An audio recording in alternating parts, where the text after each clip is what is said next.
गुरुदेव, आपके चरणों में कोटि कोटि प्रणाम।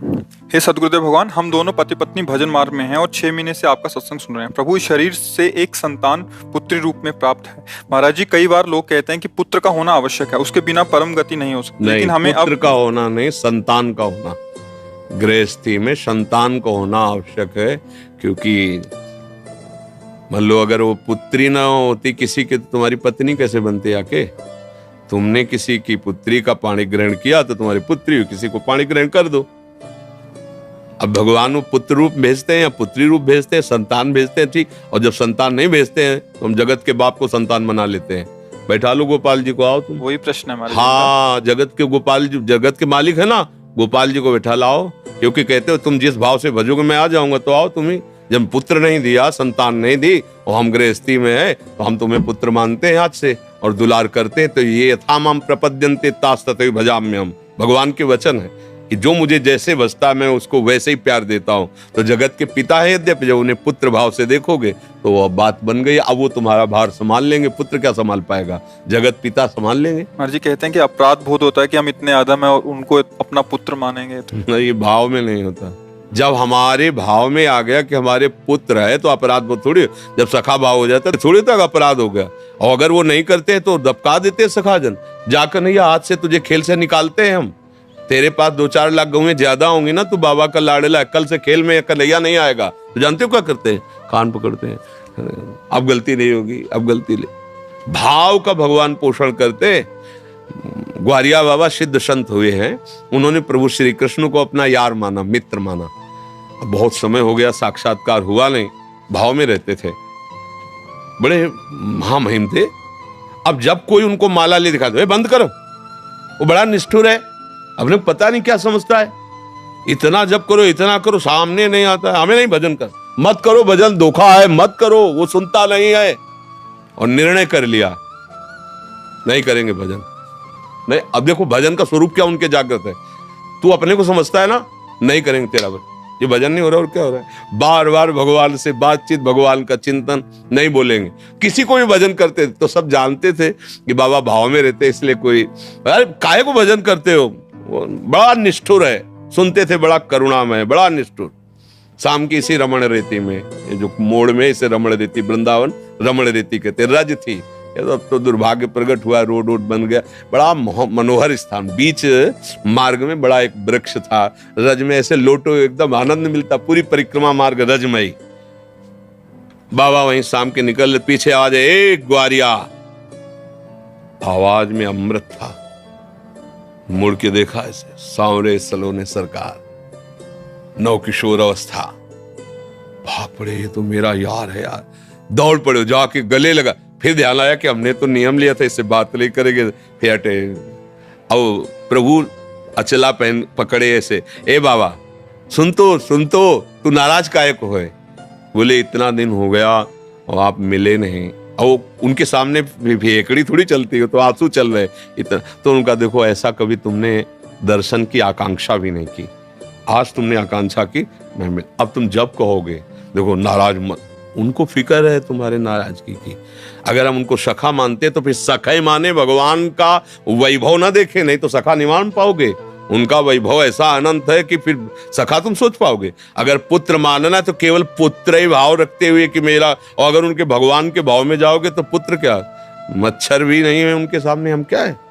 अनंत ब्रह्मांडों का स्वामी, एक रोमकूप में करोड़ ब्रह्मांड, उन ब्रह्मांडों में इतने जीव, दिखरावा माते तीन अद्भुत रूप, अखंड रोम रोम प्रतिलागे, कोटि कोटि ब्रह्मांड, भला वो हमारे पुत्र हो सकते? ये ज्ञान की जरूरत नहीं है, ये यहाँ नहीं, ये यहाँ से होता है भाव, ये दिमाग से नहीं होता। दिमाग है तो वाराणसी वाला वेदांत पढ़ो, अगर इस मार्ग में चलना है तो यहाँ हृदय का विषय है। प्रभु कहते तुम जिस भाव से चलो, ऐसा नहीं कि ये मनमानी भाव, वात्सल्य भाव है ना, उपासना में वात्सल्य भाव है। कितने महापुरुष सिद्ध होकर के भगवान के इस भाव को प्राप्त हुए। तो हम भाव करें, मेरा लाला है मेरा, बस। अपना लाला कलेक्टर हो तो उसे कलेक्टर की तरह थोड़ी बैठा रहेंगे, हमारा लाला है, हम अपनी तरह सबके लिए भगवान है, लेकिन मेरे लिए गोपाल जी, मेरे लिए लाला है। अभी बात बन जाएगी, समझ में आई? महाराज जी कोटि कोटि प्रणाम। महाराज जी, हमने अपने घर के मंदिर में अपने माता पिता जी की छवि विराजमान करी हुई है, जो श्री जी के चरणों में चले गए हैं। कुछ लोग कहते हैं कि पितरों की छवि ठाकुर जी के साथ नहीं रखनी चाहिए, कृपया मार्गदर्शन करें। अगर आपकी भावना की हमारे ठाकुर जी हैं तो कोई परेशानी नहीं है। ठाकुर जी का रूप कैसा आपने मान लिया जैसा, सृष्टि कैसी आप जैसी देखो वैसी, समझ रहे ना भाई। एक पत्थर के टुकड़े में क्या है, कोई रूप है, कोई आकृति है, कोई उसमें। लेकिन हमको जब कि हमारी देवी जी हैं, हमारे भगवान, गांव में देखो ना अधिकतर जो है गांव के जो मंदिर हैं जिनमें पूजा वो सब ऐसे ही है और सारी कामनाएं पूर्ण होती क्योंकि उसमें भगवत भाव हो गया। अच्छा, जयपुर से, जहां जयपुर जोधपुर में श्री विग्रह तैयार किए जाते हैं वहां आप जाइए, पत्थर की शिलाओं को काट काट करके, मतलब हमने देखा है जैसे गोपाल जी की वो बड़ी छवि है ना पीतल की, तो ऐसे ऐसे दबा के रेती से ऐसे, अब वो जिस प्रक्रिया से तैयार कर रहे हैं, फिर इसके बाद जब अपने पंचामृत से स्नान करके अपने सिंहासन में विराजमान करते हैं तो हमें भाव आ जाता है ना, हमारे भाव से भगवान दिखने लगते हैं ना। तो जब हम पाषाण के विग्रह में भगवत भाव कर सकते हैं तो उस रूप में भी भगवत भाव, अगर भगवत भाव कर रहे हैं तो कहीं कोई परेशानी नहीं है। और अगर भगवत भाव नहीं है तो 5 भौतिक शरीरों के चित्त रखने से मंगल नहीं होगा। बात समझो, हमारी बात समझना। आंतरिक ये सब नाशवान शरीर है, भगवान का शरीर सच्चिदानंदमय है और उनका गुरु और भगवान में अंतर होता है क्या? तो गुरु और भगवान में जब अंतर नहीं होता तो प्रश्न ही नहीं बनता। गुरु गोविंद न भेद कराई, संतत सकल सुनो चितलाई।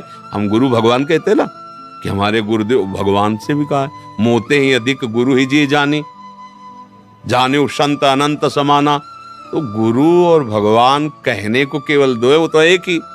अगर हम किसी 5 भौतिक शरीर में केवल यही भाव रखते हैं कि ये हमारे माता पिता ही केवल हैं, तो भगवान के सिंहासन में न रखो, कमरे में लगा लो, देखते रहो। और अगर ये है कि ये मंदिर है माता पिता का जो रूप, इसके अंदर भगवान बैठे हुए, तो वहीं भगवान का साक्षात्कार हो जाएगा। अलग से फोटो भगवान की विराजमान करो या ना करो, हमारी बात समझना।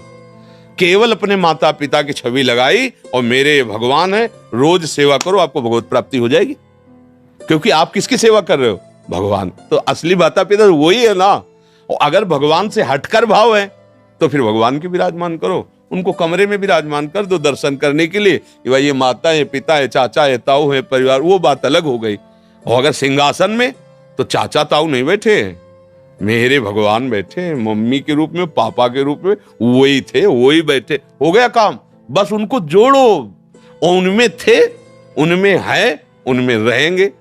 भाव करना है, भाव कर लिया तो पाषाण से भगवान प्रकट हो गए, खंबे से भगवान प्रकट हो गए, कुत्ते से भगवान प्रकट हो गए, भूत से भगवान प्रकट हो गए। तो माता पिता के चित्र से काहे नहीं प्रकट हो जाएंगे?